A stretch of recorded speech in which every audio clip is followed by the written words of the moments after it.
As you begin building your keyword lists, it's important to understand where the keyword data comes from so that you don't get too bogged down into the details.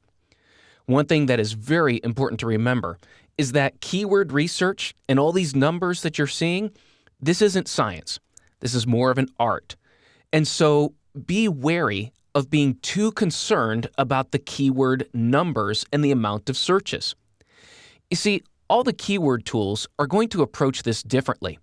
So when you see the number of searches, depending upon the tool, that could be a 30-day estimate, a 60-day estimate, or an annual estimate. You've got to look at each tool to see where they're getting the information and how they are presenting it.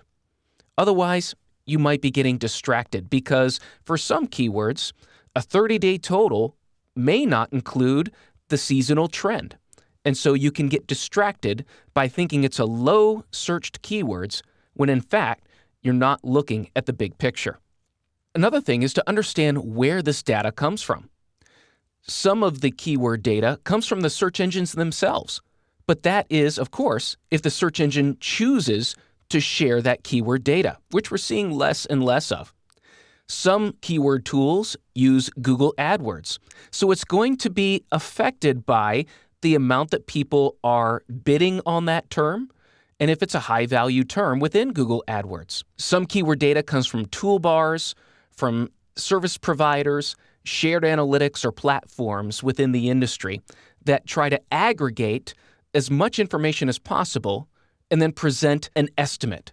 So it's important to realize that the majority of the keyword data that you are seeing is going to be an estimate. It's going to be drawn from other numbers, from other sources, to provide you a guide, and that's all you should use those numbers as, is a guide to seeing certain patterns. So what should we look for in the keyword data? The first thing I recommend looking for is the ratio. The ratio is looking and comparing at different terms. So for example, California spa vacation, when compared to spa vacation California, all it is the difference in how people sequence those words. It's a difference of thousands of searches. Granted, we've got numbers here, but because they're undependable and they're coming from multiple sources, the ratio is going to be the thing that's most important, that more people search on spa vacation than spa vacation California. Another thing to look at is the comparison.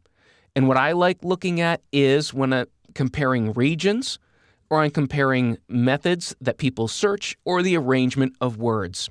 And so I can see that spa vacation packages, then with California as a locator, gets more searches than California as a locator first for spa vacation package.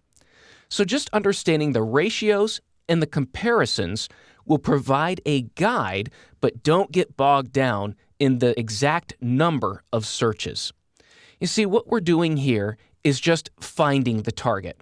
You don't have to hit it here. You don't have to be perfect. What we're doing is we're honing in on a specific goal, and it's okay to make mistakes, and it's okay to include words that may not be exact, but close. All we're trying to do right now is gather a list with as many words as we can, and then we're going to skim it down as we go on.